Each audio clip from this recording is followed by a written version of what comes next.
Welcome sa Durs 2.0. Fresh at nagbabagang happenings ba ang hanap mo? Mga padabarkads man yan o mga trending topics? Pues, sagutan natin yan. Kaya naman isubscribe nyo na ang ating channel para sa mga nagbabagang balita everyday. So, ayun, welcome back again sa ating YouTube channel mga kadabarkads, and for tonight's video nga ang pag-uusapan natin ay tungkol sa mga pangyayari po sa loob at sa labas ng Itbulaga. So isang napakasayang Christmas party po ng taon ang pinagsaluhan ng mga kadabarkads natin kahapon, araw po yan ng Sabado. So ang dami pa po nating hindi na i-share sa inyo na kaganapan dyan sa studio po ng Itbulaga. And pag-uusapan natin yon sa update nating ito. So eto po pala, pinakita po pala ni Casey Bueno yung kanyang pinakang nabunot po doon sa Christmas party. Ayan po ang patunay, refrigerator ng Hanabishi. So ang problema ay paano niya po kaya ito iuuwi. Samantalang pag-usapan naman natin ang tungkol dito sa regalo po ni Maine Mendoza kay Samantha Rascal. Shinare po kasi ni Samantha Rascal yung video na inaabot po ni Maine Mendoza sa kanya, itong paper bag. So ano kaya ang laman ng paper bag na yan? And napag-alaman nga natin na ito po ay isang sandal. Sabi nga po ni Samantha Rascal, still can't believe na dati pinapanood lang kita araw-araw tapos ngayon nag-gift ka sa akin. From gayahin ko mga video ni Yaya Dab to thank you sa gift Ate Maine DCM. I love you forever Ate Mengay Cutie. Ayan po, color pink na sandals ang regalo po ni Mengay dito po kay Sam. And syempre, lubos din ang papasalamat nitong si Samantha Rascal kay Miles Ocampo kasi ang laki daw po ng naitulong ni Miles Ocampo sa kanya during nung gipit siya. Sabi niya hindi po alam ng iba pero sobrang laki ng tulong ni ate nung mga panahon na kailangan ko at ng family ko ng help. Thank you Ate Miles, my Mama Cordy, and I will always be thankful for you. May God bless your generous and kind heart.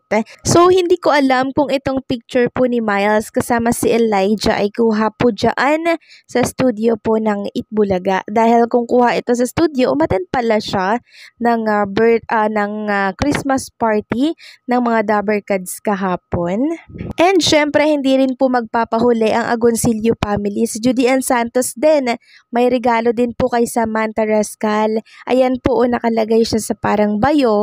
Tapos, mga bread, yan. Sabi nga po dito ni Sam, thank you Ate Official Juday and Kuya Ryan Agoncillo and family.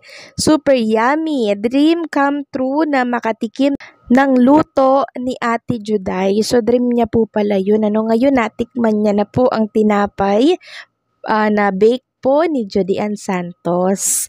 And syempre, meron din pong gift ang mga Dabarkads kay Samantha Rascal. Ayan po from Wally. Tapos, from Alan K naman, from Karen naman yung isa, and yung isa naman ay from Raisa Madison, itong nasa taas na hindi ko alam kung body wash, tama, body wash po siya mga kadabarkads.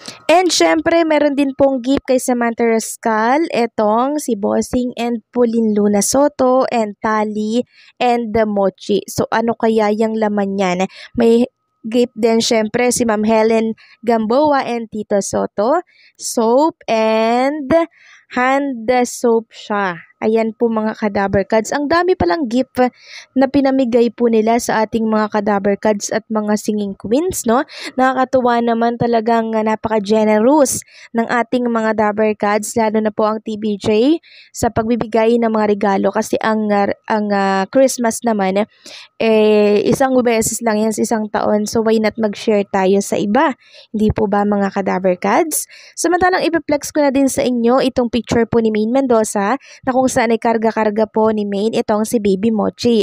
So parang dito po sa picture na to, parang nagwi-wish si Maine Mendoza na sana magkaroon na kami ng anak ni Arjo at Taide.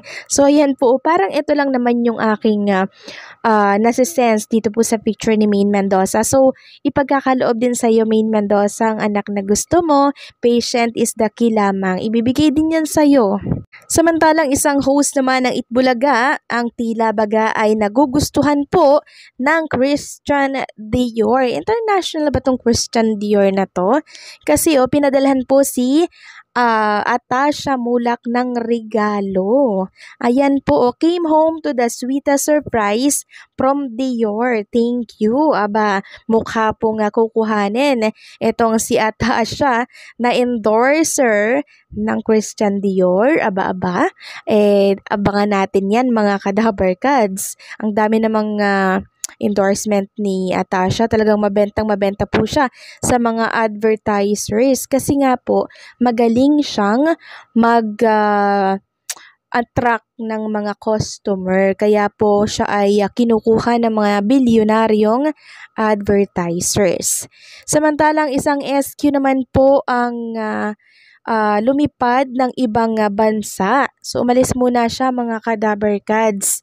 And marami nga po ang nagtatanong na kailan po ang balik nyo? Ibig sabihin, recorded na po ang Itbulaga by Monday. Recorded naman po talaga ang Itbulaga every Monday and Tuesday. Ang balik nila, Miyerkules hanggang Sabado, live po yan. Pero ang Monday to Tuesday, recorded na yan mga kadabarkads. So, sino ba na dabarkads natin na SQ ang umalis muna ng bansa? Walang iba kundi po si Eunice Janine.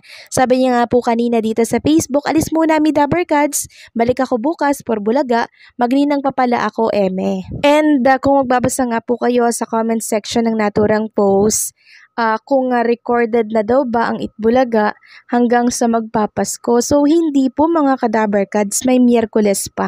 Babalik pa po sila ng Miyerkules to Sabado. Okay? Itong pang-Lunes ay recorded na po yan. Pero kahit recorded yan mga kadabarkads, marami pa rin naman po ang nanonood dyan kahit na recorded. So, sa mga hindi pa po nakakaalam Monday and Tuesday, recorded. Pero wala namang kaso doon kung recorded man yan or live man yan, pinapanood pa rin po sila ng mga tao.